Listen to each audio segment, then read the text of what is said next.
അതിനാരും കടിഞ്ഞാനിടെ വരണ്ട. നിന്റെ രാഷ്ട്രം കൊണ്ട് നീ പോ. 4 വോട്ട് മേങ്ങിയിട്ട് കട്ടറിന്റെ പണിയെടുത്തിട്ട് പൈസാക്ക്. ദീന് പറയുന്നതിന് തടയാൻ ഒരു പാർട്ടിക്കാരും വരണ്ട. അത് ഏതായെങ്കിലും മോശമില്ല. പച്ചായങ്കവും ചോപ്പായങ്കവും 2 മിക്സ് ആയതായങ്കോ അങ്ങനെ അത്രയും താക്കണമെന്നില്ലാന്ന്. എന്ത് ഉസ്താദ് വേണ്ടേ? എന്ത് വയല്? ഇപ്പൊ നിങ്ങൾ നോക്കി യൂട്യൂബ് നോക്കിയാലേ, യൂട്യൂബ് നോക്കി റീൽസ് നോക്കി അധികം ഉള്ളതും ഉസ്താദുമാരെയും ആലിമീങ്ങളെയും മഹാന്മാരെ പറഞ്ഞിട്ടും ആക്ഷേപിച്ചിട്ട് തന്നെ ട്രോളിയിട്ട് വീഡിയോ ഇട്ടിട്ടല്ലോ. ഇന്നിപ്പോ ഒരു ചങ്ങായി പറഞ്ഞാൽ കണ്ടില്ലേ? രാഷ്ട്രീയത്തിൽ ഞാൻ പറയുന്നില്ല, ചിലപ്പോ അതിന്റെ ആൾക്കാർ ഇടിവുണ്ടാവും. കൊടി പിടിക്കുന്നവർ കൊടിയല്ല ഇങ്ങനെ നടുപിടിച്ചങ്ങോ മോശമില്ല. അയാൾ പറഞ്ഞത് മഹാബദ്ധാണ്. ഇവിടെ ദീനിന്റെ കാര്യം പറയുന്നത്, ദീനിന്റെ നിലപാട് പറയുന്നത് അത് പണ്ഡിതന്മാരുടെ ബാധ്യതയാണ്. അതിനാരും കടിഞ്ഞാനിടെ വരണ്ട. നിന്റെ രാഷ്ട്രം കൊണ്ട് നീ പോ.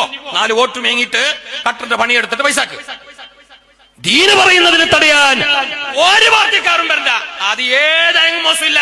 പച്ചായങ്കവും ചോപ്പായങ്കവും 2 മിക്സ് ആയതായങ്കോ എന്തേ വരുന്നാട് വിളിക്കാനല്ലേ? വിളിക്കണ്ട.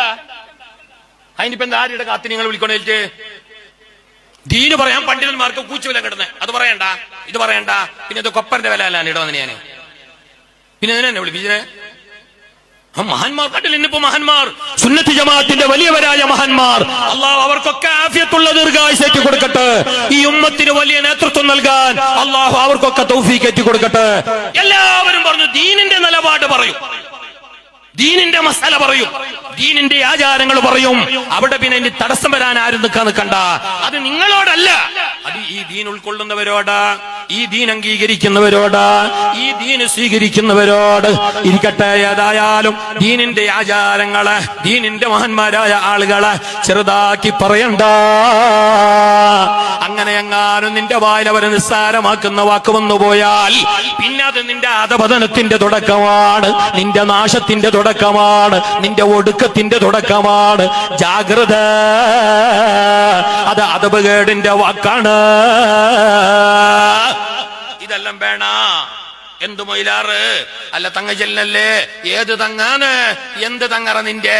അല്ല കാളിയർച്ച ചെല്ലിന്ന് അയാൾ ഇന്നലെ മാസം കണ്ടല്ലേ? എന്ത് കാളീന്ന് ചോദിക്കുന്ന മനുഷ്യന്മാരില്ലേ? ആ ചോദ്യം മതി നിന്നെ എല്ലാം കൊണ്ടും നാശത്തിലേക്ക് കൊണ്ടുപോകാൻ. നീ കാഫറായി ചത്തുപോകാൻ അത് മതി. അറിയില്ലേ ഫിർഔന്? ഇമാം മുഹീസുന്ന ബഗവി റളിയല്ലാഹു അൻഹു അവിടുത്തെ തഫ്സീറിൽ പറഞ്ഞ സംഭവമാണ്. സനദ് മുത്തസിലാണ്.